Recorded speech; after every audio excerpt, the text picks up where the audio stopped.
Hello and welcome back to Rational Brit, where we cut through the noise and get to the heart of what's really happening in British politics. If you're new here, hit that subscribe button because today's video covers three massive stories that are all colliding at once. And honestly, it feels like the whole country is holding its breath waiting for what happens next. So let me ask you this. When was the last time you saw the Director General of the BBC resign? When was the last time you saw a Prime Minister facing whispers of a leadership challenge less than 6 months into the job? And when was the last time an upcoming budget felt this consequential? The answer is basically never, at least not all at the same time. And that's exactly where we are right now.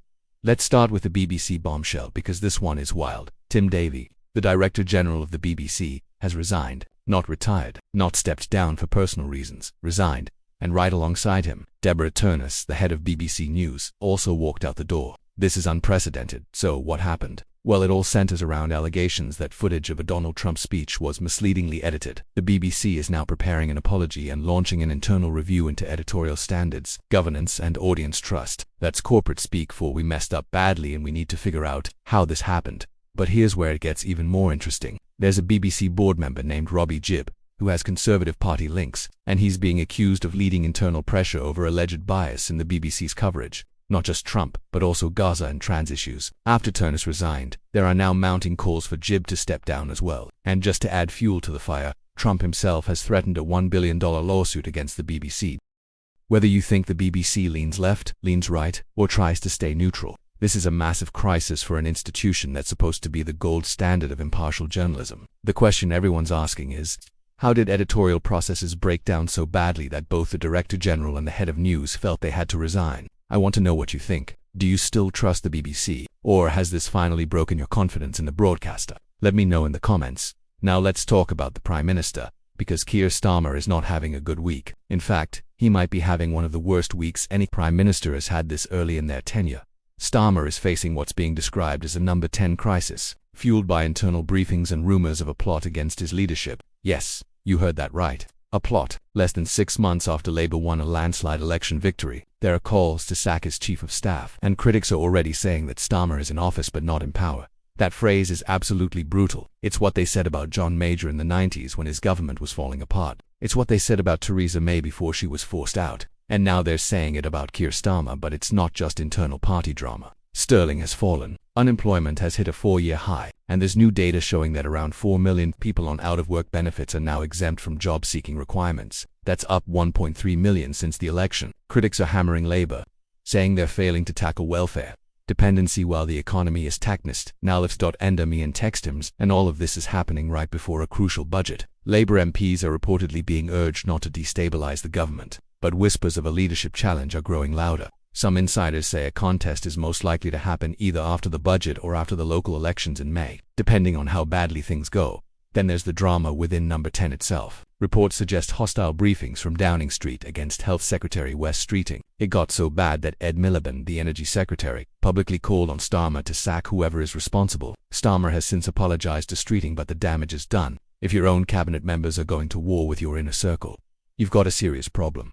The big question is whether Starmer can steady the ship before the budget, because if that budget goes badly, if it raises taxes on pensioners like some are predicting, or if it fails to deliver the growth that Labour promised, then those sharks circling Downing Street are going to start biting. What do you think? Is Starmer in real trouble, or is this just typical Westminster drama being blown out of proportion? Drop your thoughts below. Speaking of the budget, let's talk about why November 26th is shaping up to be one of the most important dates of the year. Chancellor Rachel Reeves is preparing to deliver what many are calling a make-or-break budget, and the pressure on her is immense. The UK economy is barely growing, GDP figures have been weak, and with tax rises all but confirmed, there are fears that consumption and services spending could face serious headwinds starting in the second quarter of next year, when the new tax measures kick in. The Bank of England is watching all of this closely. There's growing speculation about a possible rate cut in December, but that decision will depend heavily on what's in this budget. Here's the political minefield. Campaigners are warning that Labour risks a massive backlash if the budget raises taxes on pensioners. There's already a petition with 160,000 signatures urging the Chancellor to protect retirement incomes, and pensioners vote a lot. At the same time, businesses are nervous. Will this budget help them invest and grow, or will it pile on more costs and regulations? This budget is a high-wire act. Reeves needs to raise revenue to fund public services, but she also needs to avoid killing economic growth or alienating key voter groups. If this budget lands well, it could stabilize the government. If it goes badly, It could be the beginning of the end for Starmer's leadership.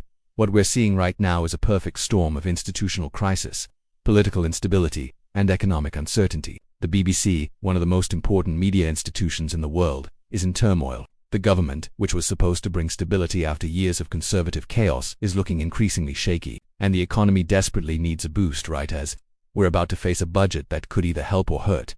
These aren't isolated stories, they're all connected. Public trust in institutions is eroding, political stability feels fragile, and economic confidence is low. That combination is dangerous, and it affects all of us. Whether you're worried about your job, your pension, your taxes, or just the general direction the country is heading, the next few weeks are going to be critical. We've got the budget on November 26th, and depending on how that goes, we could see everything from a government reset to a full-blown political crisis.